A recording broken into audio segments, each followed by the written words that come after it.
Leviticus chapter 14. The Lord spoke to Moses, saying, This shall be the ritual for the leprous person at the time of his cleansing. He shall be brought to the priest. The priest shall go out of the camp, and the priest shall make an examination. If the disease is healed in the leprous person, the priest shall command that 2 living clean birds, and cedar wood, and crimson yarn, and hyssop, be brought for the one who is to be cleansed. The priest shall command that one of the birds be slaughtered over fresh water in an earthen vessel. He shall take the living bird with the cedar wood, and the crimson yarn, and the hyssop, and dip them and the living bird in the blood of the bird that was slaughtered over the fresh water. He shall sprinkle it 7 times upon the one who is to be cleansed of the leprous disease. Then he shall pronounce him clean, and he shall let the living bird go into the open field. The one who is to be cleansed shall wash his clothes, and shave off all his hair, and bathe himself in water, and he shall be clean. After that he shall come into the camp, but shall live outside his tent 7 days. On the 7th day he shall shave all his hair, of head, beard, eyebrows.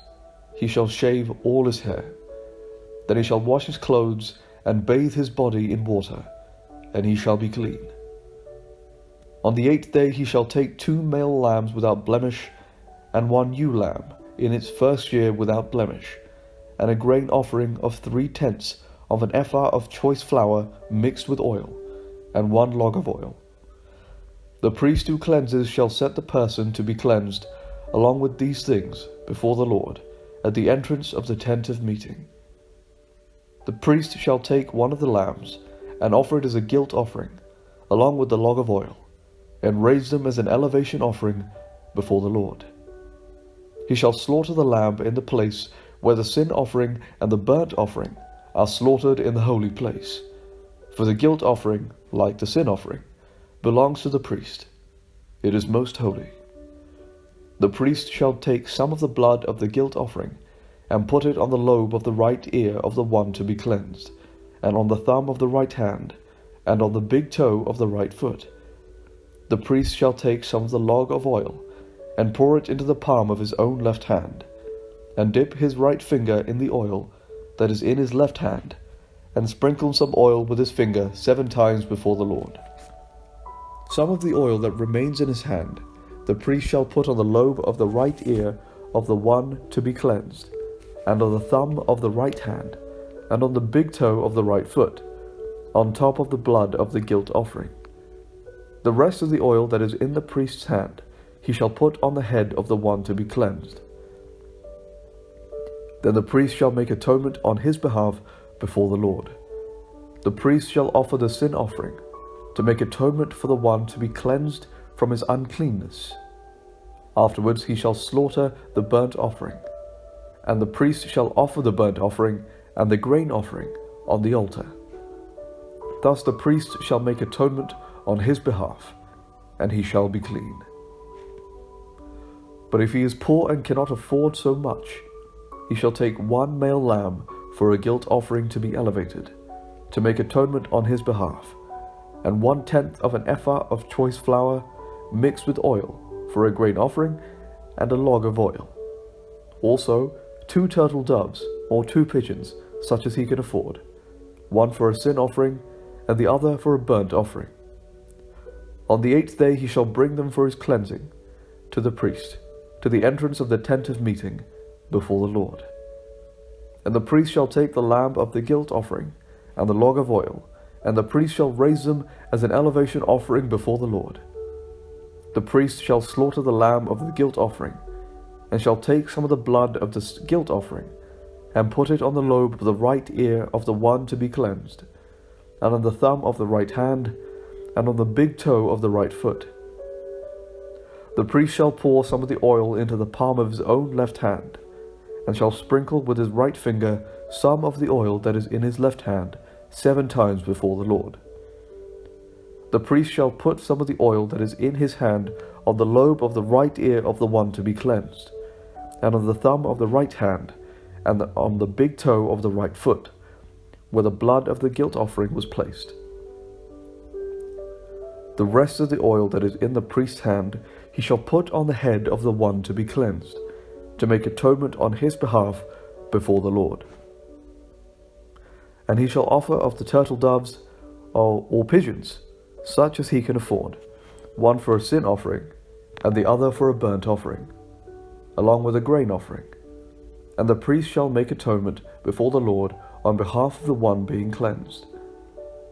This is the ritual for the one who has a leprous disease, who cannot afford the offerings for his cleansing.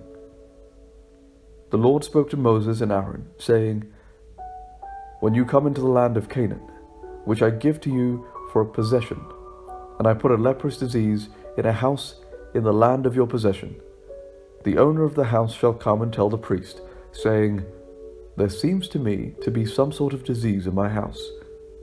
The priest shall command that they empty the whole house before the priest goes to examine the disease, or all that is in the house will become unclean. And afterward the priest shall go in to inspect the house. He shall examine the disease. If the disease is in the walls of the house with greenish or reddish spots, and if it appears to be deeper than the surface, the priest shall go outside to the door of the house and shut up the house 7 days. The priest shall come again on the 7th day and make an inspection.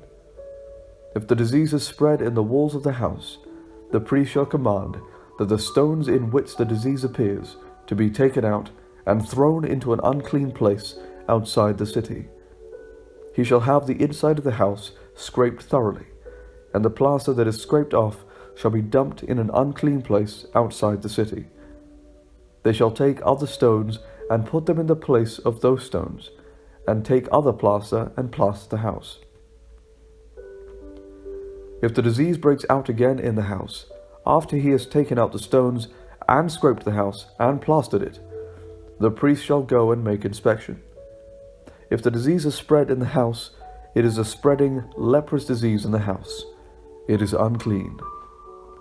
He shall have the house torn down, its stones and timber, and all the plaster of the house, and taken outside the city to an unclean place. All who enter the house while it is shut up shall be unclean until the evening, and all who sleep in the house shall wash their clothes, and all who eat in the house shall wash their clothes.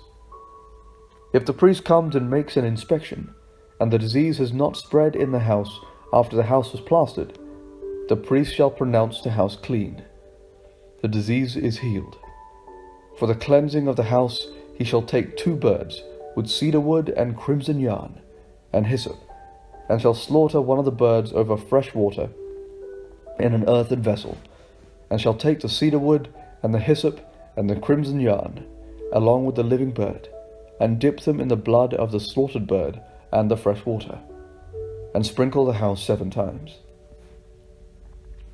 Thus he shall cleanse the house with the blood of the bird, and with the fresh water, and with the living bird, and with the cedar wood and hyssop and crimson yarn, and he shall let the living bird go out of the city into the open field.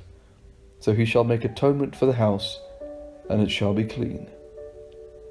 This is the ritual for any leprous disease, for an itch, for leprous diseases in clothing and houses, and for a swelling or an eruption or a spot, to determine when it is unclean and when it is clean.